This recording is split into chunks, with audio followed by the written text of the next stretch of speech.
Hello दोस्तों, नमस्कार। मैं Om Prakash sir the Star Global YouTube channel पर आपका स्वागत करता हूँ। पिछले क्लास में हम लोग नॉन हिंदी चैप्टर 4 बाल गोविंद भगत के ऑब्जेक्टिव क्वेश्चन आंसर पढ़े थे। आज उसका सब्जेक्टिव पढ़ना है। ध्यान से आप लोग समझिएगा। चलिए शुरू करते हैं। पार्ट 4 जिसका नाम था बाल गोविंद भगत, जिसके लेखक थे राम वृक्ष बेनीपुरी जी। उनकी लिखी हुई बहुत महत्वपूर्ण कहानियों में से एक है बाल गोविंद भगत।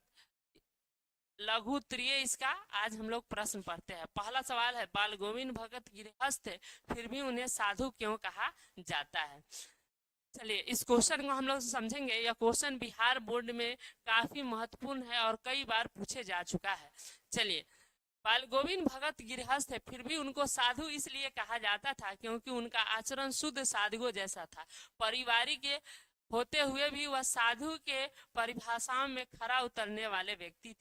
जैसे कबीर को अपना साहब मानते थे, उन्हीं के गीतों गाते थे, कभी झूठ नहीं बोलते थे तथा सभी से खरा व्यवहार उनका था। उनका आचरण बिल्कुल साधु जैसा था, इसीलिए उनको साधु कहा जाता है। चलिए हम लोग इसको सिंपल भाषा में समझ।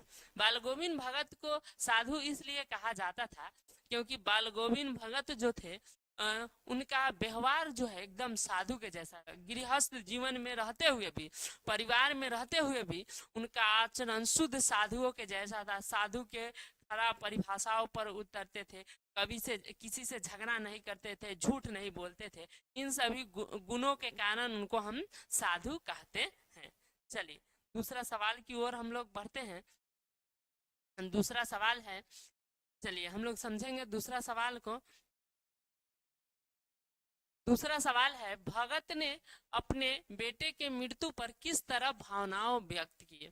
जब बाल गोविंद भगत के एक हम लोग कहानी में पढ़े थे, पुत्र था जो बहुत पौधा और सुस्त किस्म का था। उसके मरने के बाद उन्होंने किस तरह की भावनाएं व्यक्त की थी। भगत अपने बेटे के मृत्यु होने पर उन्होंने उनके शवों के पास बैठकर और कबीर के भक्ति गीत गाने लगे। शव के निकट एक चिराग जलाकर रख दिए। बहू रोने लगी तो उसे डांटते हुए कहे कि यह रोने का समय नहीं है, यह उत्सव मनाने का समय है, क्योंकि आत्मा परमात्मा के पास चली गई है। अंततः भगत के कहने का उद्देश्य है कि आत्मा परमात्मा का ही रूप होती है, मृत्यु के बाद आत्मा परमात्मा से मिल जाती है। इस प्रकार भगत शरीर को नश्वर और आत्मा को अमर का भाव व्यक्त किया है। यानी जब भगत के बेटे की मृत्यु हो गई तो शव को उन्होंने क्या किया, रख दिए। शव के जगह जो है भक्ति गीत कबीर के गाने लगे और अपने जो उनकी बहू थी वो रो रही थी, उनको समझाते हैं तुम रोते क्यों हो, आत्मा जो है परमात्मा से। इस तरह की भावनाओं और भगत की यह विशेषताएं थी। चलिए तीसरा क्वेश्चन की ओर हम लोग बढ़ते हैं। तीसरा क्वेश्चन है,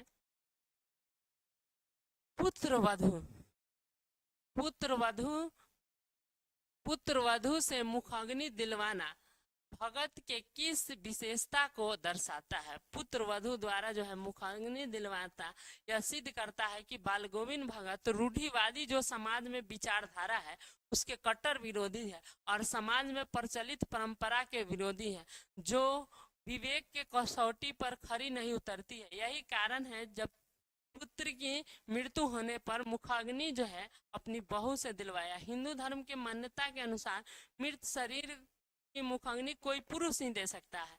इससे यह स्पष्ट होता है कि भगत जो है दिखावटी परंपराओं का विरोध करते थे और भगत के इस आचरण से स्पष्ट होता है कि वह स्वभाव के बहुत अच्छे व्यक्ति थे। यानी हम लोग इस क्वेश्चन के माध्यम से समझे हैं, भगत जो है अपने पुत्र वधु से, अपने पतों से बेटे को आग दिलवाते हैं क्योंकि वह सामाजिक जो रूढ़िवादी परंपरा है इसके खिलाफ थे और कबीर के विचार से वह पूरी तरह से प्रभावित थे। इसीलिए उन्होंने समाज के रूढ़ि परंपरा का विरोध किया।